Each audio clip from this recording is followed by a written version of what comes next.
अंबरनाथमध्ये भाजप काँग्रेस हातमिळवणीमुळे टीकेचा आगडोम उसळला होता आणि त्याचीच पुनरावृत्ती आता भिवंडीमध्ये होताना दिसते। भिवंडीत चक्क काँग्रेसच्या पाठिंब्यावर भाजपचा महापौर होणार हे आता निश्चित झालंय।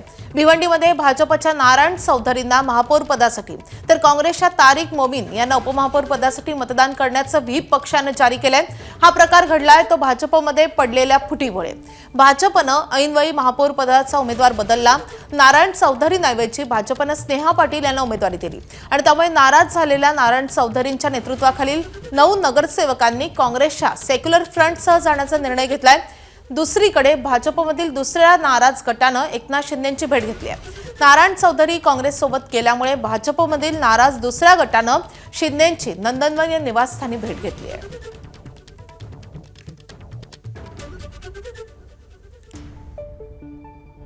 आज पक्षाने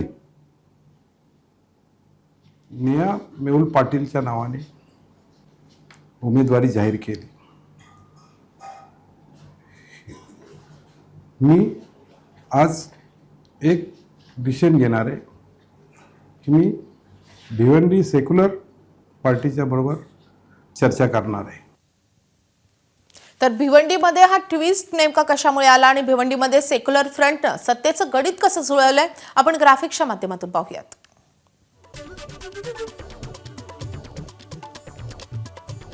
तर भिवंडीमध्ये काँग्रेस, शरद पवारांची राष्ट्रवादी काँग्रेस आणि समाजवादी पार्टीचा सेक्युलर फ्रंट आहे।